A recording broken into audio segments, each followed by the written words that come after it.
김정선님 혼잣말 달인입니다. 안녕하세요. 정신과 의사들의 솔직하고 은밀하고 자상한 정신건강과 마음이야기 뇌부자들입니다. 오늘은 사연을 가지고 혼잣말하는 심리에 대해서 이야기를 해볼 건데요. 바로 사연 들어가 보도록 하겠습니다. 제가 읽어드릴게요. 샤워를 하고 나오는 저에게 아내가 묻습니다. 샤워하면서 전화통화했어? 그럴 린 없는 것 같은데 누구랑 얘기를 한 거야? 저는 하루에 몇 번씩 혼자 있는 조용한 시간이 되면 예전에 했던 행동, 말 등 지우고 싶은 흑역사를 되뇌이고 혼자서 변명을 하거나 날 쪽팔리게 만든 상대에게 욕을 하곤 합니다. 이제 20년 이상을 같이 지내다 보니까 아내도 그런가 보다 하네요. 이러는 제가 너무나 부끄럽습니다. 주변에서는 평생 가지고 가야 한다는군요. 제가 너무 소심한 걸까요? 특히 운전 중에 혼잣말을 잘하는데 15년 전 이야기까지 꺼내곤 합니다. 옆자리에 아내가 있다는 사실을 깜빡하고는 혼잣말을 하는데 이제는 아내가 묻지도 않네요. 다 그런가요? 아니면 저만 그런 건가요? 많이 고민이 되시는 것 같아요. 네. 근데 정말 비슷한 고민 하시는 분들 많으실 겁니다. 진료실에서도 제 혼잣말이 고민이에요 라는 걸 이제 주 증상으로 병원에 오시는 경우는 사실 못 보기는 했지만, 근데 얘기를 하다 보면 맞다, 이거 문제 아니에요? 라면서 혼잣말 하는 게 고민이다 라고 맞아요. 말씀하시는 분들은 꽤 계시거든요. 네. 좀 하는 편이세요? 저 혼잣말 하죠. 좀 전에 보셨잖아요. 제가 대형 실수를 해서 저희가 지금 이 영상을 무려 3번째 녹화하고 있는 건데 혼잣말이 절로 나오더라고요. 네.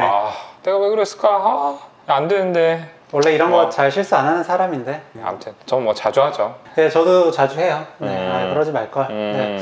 저기서는 왜 저렇게 했을까? 그러니까 이게 탁 튀어나오는 것 같아요. 뭐 이렇게 의도를 가지고 한다라기보다는 나 지금부터 혼잣말 해야지 뭐 이렇게 하는 분들 별로 없을 것 같고, 생각하다 보면 어떡하지? 뭐 이렇게 나도 모르게. 맞아요. 네. 욕도 뭐 사실 나올 때도 있고요. 근데 그거는 이제 저희보다는 김지영 선생님. 김지원 선생님. 네, 김지영 선생님 혼잣말 달인입니다.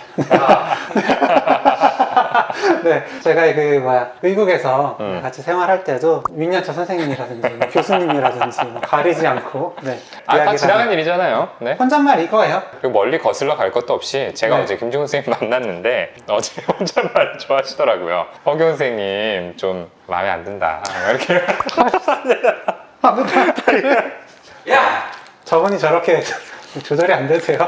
혼잣말로 모자라서 공격적인 행동까지 하시기 시작했는데, 뭐 사람이니까 그럴 수 있다고 생각합니다. 머릿속으로 이렇게 하는 생각들. 여기 그 사연 중에도 말씀을 하셨는데 흑역사다, 부끄럽거나 창피하거나 후회되는 경험들을 자꾸 되뇌이고 또 혼잣말로 그렇죠. 하시게 되는데요. 이런 심리 어떻게 이해를 해볼 수 있을까요? 우선은 자꾸 되뇌이는 행동에 대해서 좀 포커스를 맞춰 보면요, 머릿속에 자꾸만 떠오르는 특정한 생각을 이 반추사고 이런 이름을 부릅니다. 영어로는 rumination이라고 하고요. 이때 이제 반추하는 생각의 주제는 굉장히 다양해요. 막연한 공상 같은 걸 수도 있고, 나한테 실제로 벌어졌던 현실적인 사건일 수도 있고, 뭐 아니면 어떤 특정한 주제의 생각일 수도 있는 거고요. 이렇게 다양한 생각이 있을 수 있는데 공통적인 거는 주로 우울이나 불안과 같은 좀 부정적인 감정과 연관된 생각들이라는 거죠. 이런 생각들은 참 어떻게 내가 조절하기가 힘들어요. 불쑥불쑥 떠오르는데 특히 이런 강렬한 감정과 연관되어 있는 기억일수록 더 기억에 오래 남고 의지와 관계없이 떠오르기가 쉽습니다. 그렇죠. 사연자분도 얘기하셨지만 창피하고 굉장히 후회되는 일,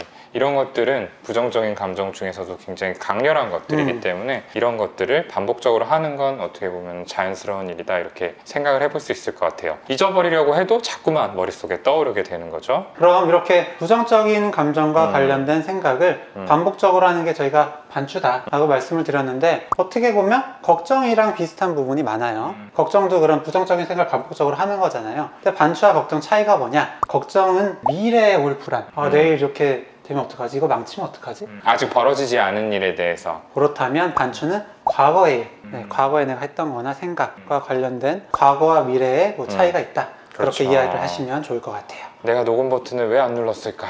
네, 이러면 이제 반추, 이것 때문에 이 조회수 망하겠구나, 망치면 어떡하지? 라고 생각을 하면 걱정. 네, 걱정이 되네요.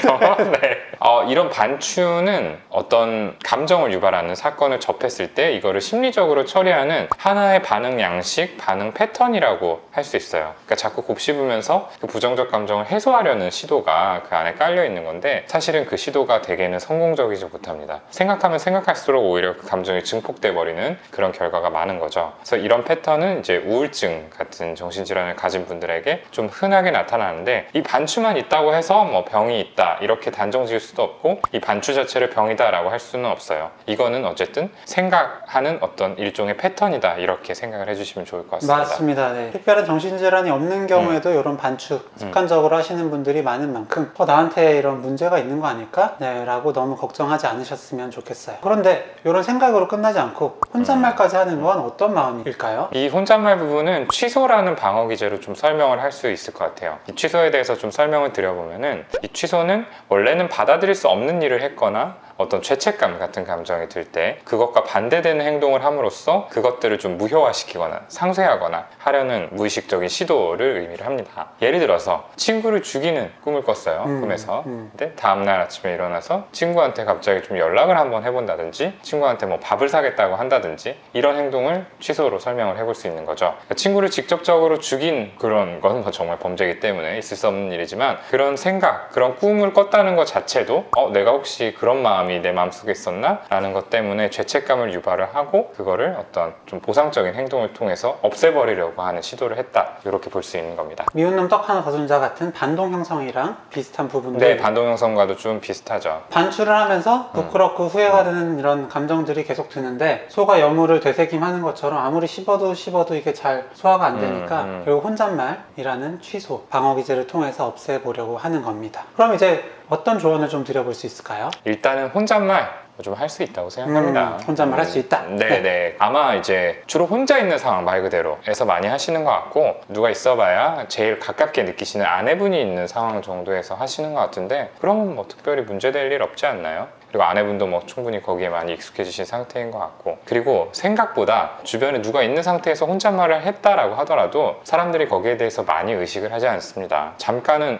저 사람 뭐지? 라고 이렇게 좀 주목할 수는 있겠지만, 그거를 막 두고서 저 사람 그때 혼잣말했던 사람이야, 이렇게 생각하지는 않는다는 거죠. 사람들이 생각보다 자기 자신의 일을 처리하는데도 너무 바빠서 타인한테 관심이 없기 때문에 너무 마음에 담아두시지 않았으면 좋겠어요. 그럼 혼잣말을 했다는 거를 또 자책을 하고 왜 그랬을까 후회를 하다 보면은 그게 또 다른 혼잣말을 만들 수 있기 때문에, 그럴 수 있어 하고 좀 털어버리는 것도 필요하지 않나 싶습니다. 어쨌든 이 사연자분께서는 부끄러움이라는 감정을 다른 분들보다 좀 더 많이 느끼시는 편은 아닐까 생각을 해요. 부끄러움이라는 건 결국 다른 사람이 나를 어떻게 볼까, 어떻게 평가할까 라는 생각에서 시작이 되는 거잖아요. 예를 들어서 제가 막 길을 걸어가는데 막 크게 넘어졌어요. 그러면 뭐 옆에 누가 봤다면 집에 가서 부끄럽다, 네, 이런 마음 많이 들 텐데, 그럴 수 있겠죠. 네, 제가 집에 혼자 있을 때 넘어졌다, 그냥 일어날 거예요. 네, 부끄러울 일도 없고요. 결국 아까 동훈이가 얘기한 것처럼 다른 사람들 너무 신경 안 쓰셨으면 좋겠고요. 그리고 그 과거의 일에 대해서 어떻게 평가를 하느냐에 따라 이거를 반추할 수도 있고 반추하지 않을 수도 있습니다. 요거를 인지적 재평가라고 하는데요. 요거는 이제 동훈이에게 좀 설명을 좀 그러니까 말하자면은 이제 사건에 대해서 의미 부여를 달리 함으로써 그 안에 같이 수반되는 감정도 바꿔보자 라는 거죠. 예를 들어 어떤 실수를 했다라고 했을 때 그 실수를 그냥 내가 바보여서 그렇지 해서 그친다면은, 말하자면 이렇게 곱씹다가 이렇게 스스로를 공격하는 더 근거로 사용을 한다면은 부정적 감정에서 벗어나기는 쉽지 않겠죠. 그렇죠. 근데 반대로 실수를 한 거에 대해서 그래, 그럴 수도 있지, 오히려 다음번에 더 큰 실수를 하기 전에 여기서 알아차렸으니까 다행이다, 막을 수 있었으니까 다행이다, 이렇게 생각을 해볼 수도 있는 거잖아요. 이렇게 좀 관점을 바꿔보는 요 생각의 패턴을 인지적 재평가라고 하고요. 근데 사실 제가 생각했을 때 이미 반추에 길들여져 있는 분이 어느 순간에 인지적 재평가로 양식을 바꾸는 거는 쉽지 않을 거라고 생각합니다. 어렵습니다. 예, 이거는 누군가랑 좀 대화가 필요해요. 그래서 저는 아내분이랑 이렇게 실수나 마음에 걸리는 일이 생겼을 때 좀 얘기를 많이 하셨으면 좋겠어요. 이거를 혼자서 담아두고 생각하다 보면은 또다시 반추에 빠져들고 지금 벗어나고자 하는 혼잣말 계속 하게 될 가능성이 높거든요. 아내분하고 얘기를 하다 보면은 아내분이 얘기를 듣고 그건 별거 아니야, 나도 그러는데 라고 얘기를 할 수도 있는 거고, 아니면 그거는 이렇게 생각해보면 어때? 라고 내가 미처 생각하지 못했던 또 다른 의미를 찾아줄 수도 있는 겁니다. 그러면 자연스럽게 마음을 무겁게 했던 감정도 어느 정도 해소가 되고 이게 혼잣말로 나오게 되는 일도 줄어들겠죠. 그렇게 하는 걸 권유드립니다. 네, 아무래도 부끄럽고 혹은 뭐 내가 잘못했다 그런 일이라고 생각이 드는 만큼 얘기를 꺼내기가 쉽지 않으실 수 있는데요. 네. 정말 저희가 말씀드린 만큼 오늘 바로 비슷한 고민 하시는 분들은 이야기 나눠보시면 좋겠습니다. 동훈이 아까 괜찮았어. 네.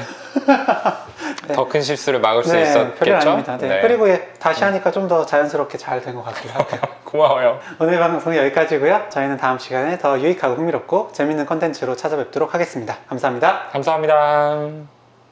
오늘 영상 조금이라도 재밌고 유익하셨다면 구독, 네, 좋아요.